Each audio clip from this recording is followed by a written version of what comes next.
SSC की तरफ से एक इंपॉर्टेंट नोटिस आया है। अगर आप एसएससी 2025 की तैयारी कर रहे हैं, आपको CGL, CHSL, CPO, MTS, selection post, कोई भी पेपर एसएससी का 2025 में देना है और आप उनके नोटिफिकेशन आने का, भर्ती आने का इंतजार कर रहे हैं, तो नोटिस आप ही के लिए मेरे भाई।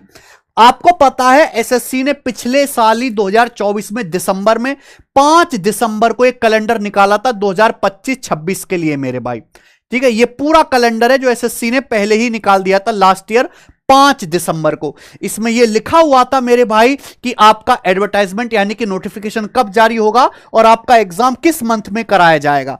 इसके अकॉर्डिंग जब हमने देखा था तो सीजल कंबाइंड ग्रेजुएट लेवल का नोटिफिकेशन आना था 22 अप्रैल को और जून जुलाई में सीजल का पेपर होना था। इसी के जो है ध्यान में रखते हुए बच्चे तैयारी कर रहे थे।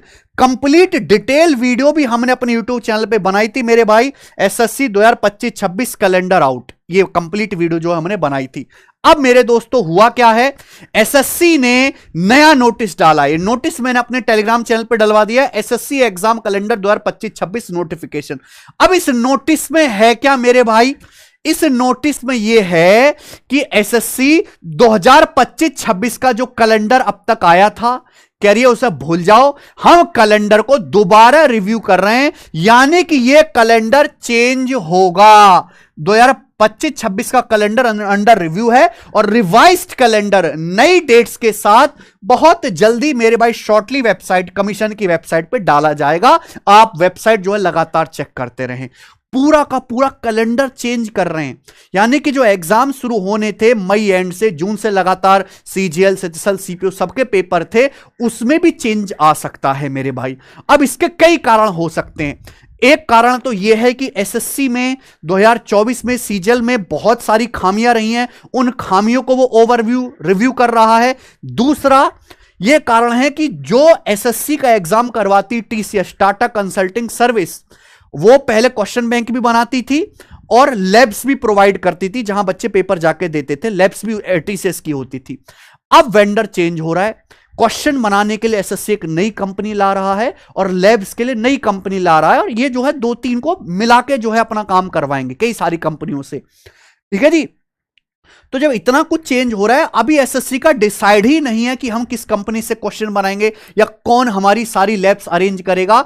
तो जब तक एसएससी खुद दुविधा में, वो कैसे कैलेंडर पे मेरे दोस्तों कैलेंडर के हिसाब से चल सकता है, कैसे नोटिफिकेशन आ सकते हैं टाइम पे, इसलिए इसको अंडर रिव्यू रखा गया है। दूसरी बात कि मेरे भाई एसएससी के जो एग्जाम का पैटर्न है, सिलेबस तो नहीं चेंज होगा, जो एग्जाम का पैटर्न है हो सकता है कि उसमें कुछ चेंजेस हो, क्योंकि अभी मेरे दोस्त जो मेंस का पेपर, जिस हिसाब से सीजल मेंस का पैटर्न है, कम क्वेश्चन है मेरे भाई, कम क्वेश्चन है, बच्चों को प्रॉपर मौका ही नहीं मिलता। इजी पेपर जब आता है तो गधे घोड़े सब बराबर हो जाते हैं, 2-4-5 क्वेश्चन से ही बच्चे की सिलेक्शन नौकरी इधर से उधर हो जाती है और उसी में वो गलती करके मेरे भाई पेपर में क्वेश्चन गलत डाल देते हैं। नॉर्मलाइजेशन में इतना बड़ा पंगा होता है कि सारा का सारा रिजल्ट ही इधर उधर हो जाता है। तो ये पैटर्न जो है बहुत ज्यादा शूट नहीं किया है, इसमें नॉर्मलाइजेशन की वजह से बहुत ज्यादा गड़बड़ हो रही है। तो 2 कारण हो सकते हैं कि भाई या तो ये अपना पैटर्न मेरे दोस्तों चेंज करना चाह रहे हो सीजीएल का, सीएचएसएल का या किसी भी एग्जाम का, या फिर इनको अभी तक प्रॉपर अपना जो टेक्निकल काम है इनका, क्वेश्चंस बनवाने वाला और लैब्स वाला, ये अभी तक एसएससी के द्वारा डिसाइड ही नहीं हुआ है। और जो भी चीज है मैं तो यही चाहूंगा मेरे भाई, मेरे तो मन में यही इच्छा है कि जो भी हो बेहतरी के लिए हो। एसएससी में जितने भी लगातार नए चेंज होने वाले हैं वो बेहतरी के लिए, जिससे कि आपका एग्जाम का पेपर, एग्जाम का जो प्रोसेस है वो स्मूथ हो। तो ये अंडर रिव्यू है।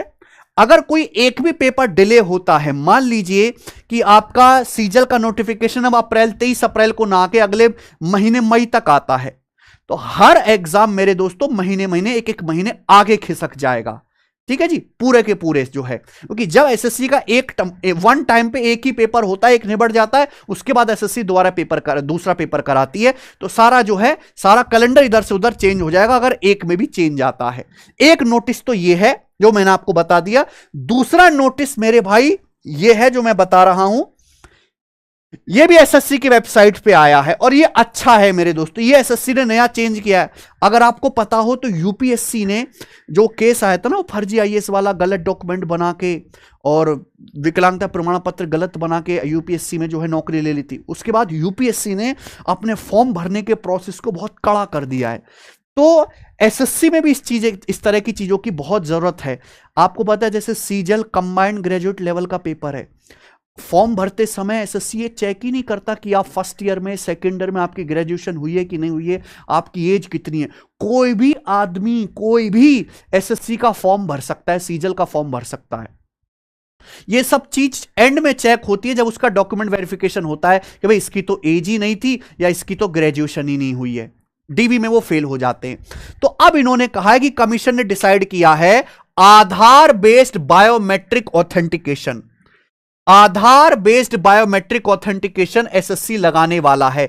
यानी कि अभी तक आप जाते थे तो आपका बायोमेट्रिक होता था, अंगूठे के फिंगरप्रिंट वगैरह मैच किए जाते थे, ठीक है जी।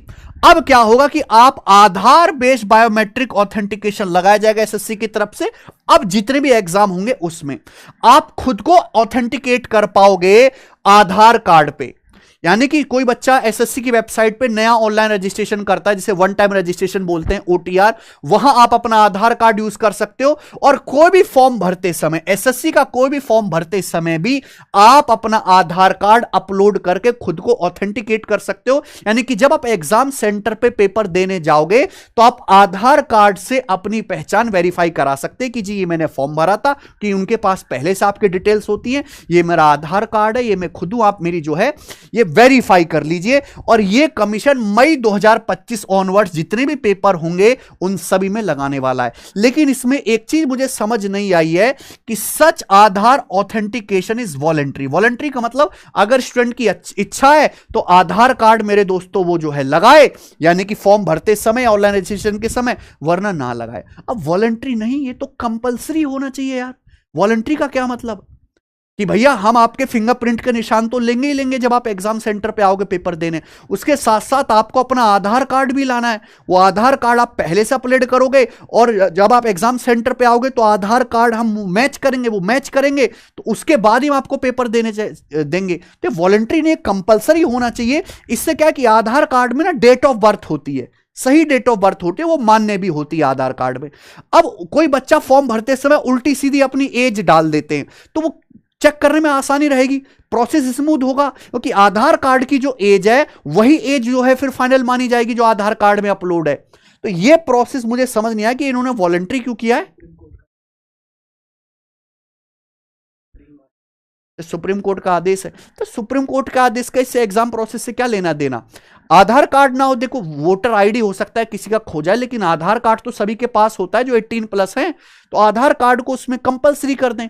या फिर एसएससी ऐसा भी कर सकती है कि एक ऐसा जो डॉक्यूमेंट जिसमें बच्चे की एग्जैक्ट एज लिखी होती है, जैसे 10th की मार्कशीट होती है, 10th की जो है मेरे दोस्तों मार्कशीट होती है, उसमें एज होती है, जो पासिंग सर्टिफिकेट होता है और वो फाइनल होती है मेरे भाई। तो आप 10th की या 12th की मार्कशीट अपलोड, उसके पासिंग सर्टिफिकेट अपलोड करा दीजिए। कोई बच्चा फॉर्म भरते समय गलत एज डाल देता है, ठीक है भाई, ग्रेजुएशन हुआ नहीं है, तो वो जो है उससे क्या है कि बहुत ज्यादा गलत फॉर्म डाले जाते हैं। अगर इस तरीके से 2-3 लाख फॉर्म भी एक्स्ट्रा डाले जा रहे हैं जो केवल एक्सपीरियंस के लिए पेपर दे रहे हैं, तो कम से कम उसमें तो कमी आएगी। तो मेरे हिसाब से तो कंपलसरी होनी चाहिए। पर हां, एसएससी ये चीज लाने वाली है।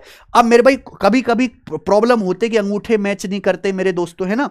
तो मैं अभी सेंटर पे गया था तो परेशानी आ रही थी। बच्चों का सिलेक्शन हुआ सीपीयू 2022 में, डॉक्यूमेंट वेरिफिकेशन के टाइम पे उनके जो थंब के निशान है वो मैच ही नहीं कर रहे और 2-3 साल से वो बच्चे बेचारे भटक रहे हैं। तो इस तरह की किसी बच्चे के केस में परेशानी आती है तो अगर आधार कार्ड उसने अपने फॉर्म भरते समय अपलोड किया है तो आधार कार्ड से वो खुद को ऑथेंटिकेट कर सकता है। ये अच्छी बात होगी मेरे भाई, ठीक है।